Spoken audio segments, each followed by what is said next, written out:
የኢትዮጵያ ኪነ ጥበብ ሰማይ ዛሬ መስከረም 22 ቀን 2018 ዓመተ ምህረት በሐዘን ደመና ተሸፍኗል።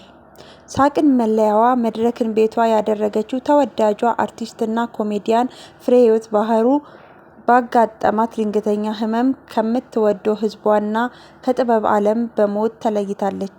ሰላም ጤና ይስጥልኝ ውድና የተከበራችሁ የቻናሌ ቤተሰቦች እንዴት ናችሁ? እኔ ደህና ነኝ፣ እግዚአብሔር ይመስገን። ዛሬ እጅግ በጣም በሚያሳዝን ቪዲዮ መጥቻለሁ። እስከ ቪዲዮ ፍጻሜ አብራችሁን ቆዩ።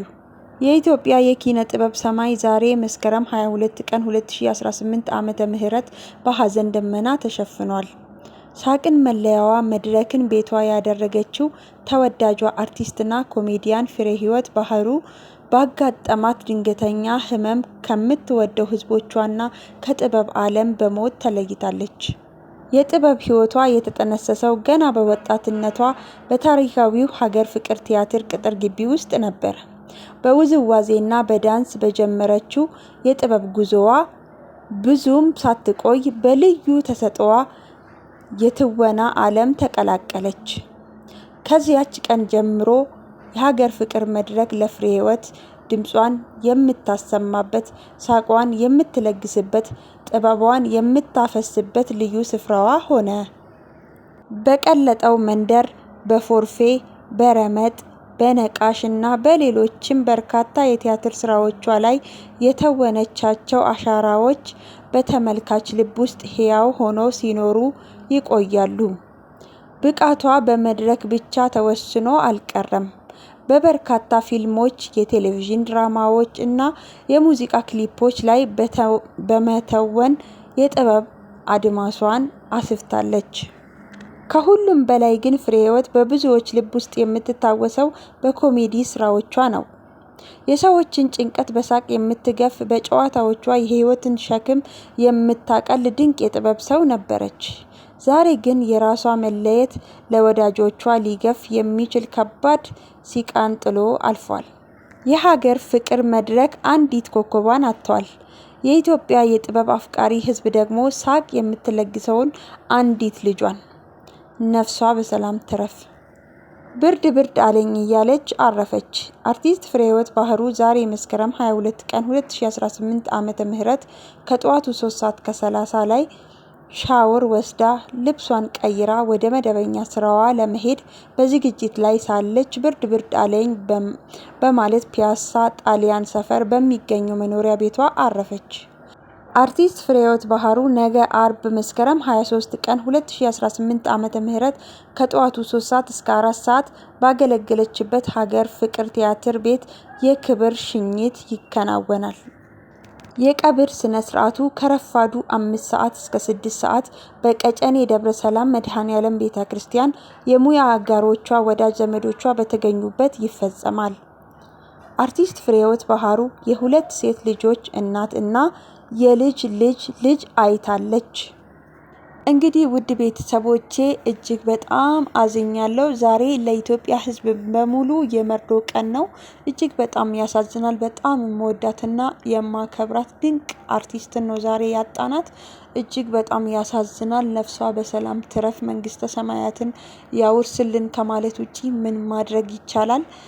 እንግዲህ እሱ የፈቀደው ነው የሚሆነው። አምላክ የፈቀደው ነው እንጂ የሚሆነው እኛ ባልነው ሊሆን ስለማይችል ነፍሷ በሰላም እንድታርፍ ከመመኘት ውጪ ምንም የምናደርገው ነገር የለም።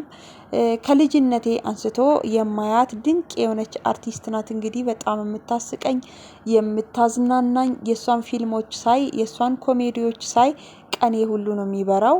ከልጅነቴ አንስቶ ማቃት አርቲስት ናት። በዛሬው ዕለት እንግዲህ አርፋለች። እጅግ በጣም ያሳዝናል። ምንም ማድረግ አይቻልም። ነፍሷ በሰላም ትረፍ። ለወዳጅ ዘመዶቿ መጽናናትን እንመኛለን። ለኢትዮጵያ ሕዝብ በሙሉ መጽናናትን እመኛለሁ። በጣም በጣም ያሳዝናል። እንግዲህ ይሄን 2-3 ዓመት በርካታ አርቲስቶችን እያጣን እንገኛለን። ወንዶችም ሴቶችም እየሞቱብን ይገኛሉ። ከነማዲንጎ አንስቶ እንግዲህ እነ ሃጫሉ በርካታ አርቲስቶች እየሞቱ ይገኛሉ። እነ ታሪኩ ባባ የእነሱ ደግሞ እንግዲህ ያለ እድሜያቸው ነው እንግዲህ የተቀሰፉት። እጅግ በጣም ያሳዝናል። እንግዲህ ምንም ማድረግ አይቻልም። ምክንያቱም አምላክ የወደደውና የፈቀደው ነው የሚሆነው እንጂ በእኛ ፍቃድ የሚሆን ነገር የለም።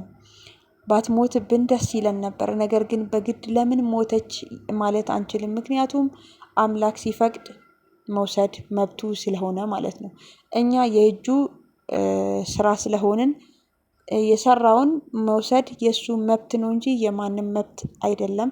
ስለዚህ እኛ ለሷ የምንመኘው ነፍሷ በገነት እንዲያኖርልን ነው እንጂ እንግዲህ መመለስ ስለማይቻል ምንም ማድረግ አይቻልም። ነገር ግን በጣም አዝኛለሁ። የእውነት እንደዛሬ አዝኜ አላውቅም። በጣም ነው የምወዳት፣ በጣም ነው የምታዝናናኝ የነበረው።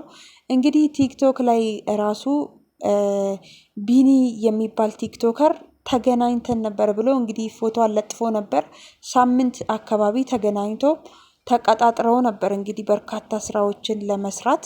እንግዲህ እሱ እንደተናገረው ከሆነ የዛሬ ሳምንት አካባቢ ተገናኝተን በቲክቶክ መንደርም መጥቼ የተለያዩ በርካታ ስራዎችን መስራት እፈልጋለሁ ብላኛለች ብሎ ነው እንግዲህ ያስተላለፈው። ወደ ቲክቶክ መንደርም ልትመጣልን ነበረ። ነገር ግን እንግዲህ ቀኗ ሆነና ወደ አምላኳ ወደ አባቷ ሄዳለች፣ እሱ በፈቀደው ቀን ማለት ነው። ከምንም በላይ ደግሞ የሰው ልጅ አሟሟት ሲያምር ደስ ይላል። መታደል ነው። ደስ ይላልን ብቻ ሳይሆን መታደል ነው። የታደለች እናት ናት። ምክንያቱም ስንት ተሰቃይቶ ኩላሊቱ ፌል አድርጎ ወይ ጉበቱ ፈንድቶ ስንት አመት ሙሉ ተሰቃይቶ ሐኪም ቤት ተኝቶ ከሀገርም ወጥቶ ውጪም ድረስ ታክሞ ስቃይ አይቶ ከዛ መጨረሻ ላይ የሚሞት ስንቱ አለ። ነገር ግን እሷ ሻወሯን ወስዳ ስራ ልትሄድ ብላ እንግዲህ ተዘጋጅታ ዘና ብላ ነው እንግዲህ ያረፈችው። ምንም ሳትሰቃይ ምንም ሳትሆን በሰላም በቤቷ ሳትታመም ሆስፒታል እንኳን ምንም ሳትተኛ። ይሄ መታደል ነው። ፈጣሪ ይወዳታል። ይሄ የሚያሳየው ንጹህ ልቧን ነው። በጣም መልካም ልብ እንዳላት ነው የሚያሳየው። መልካም ልብ ስላላት እንግዲህ እግዚአብሔር እንደፈቀደው እንደወሰዳት ማለት ነው። ስለዚህ የታደለች እናት ናት። በሰላም በክብር ወደ አምላኳ ወደ አባቷ የሄደች ጀግና እናት ናት። እንግዲህ እግዚአብሔር አምላክ ነፍሷን በገነት ያኑርልን። ለወዳጅ ዘመዶቿ መጽናናትን እመኛለሁ። ለመላው የኢትዮጵያ ሕዝብ መጽናናትን እመኛለሁ። ነፍሷ በሰላም ትረፍ። መልካም ጊዜ ይሁንላችሁ።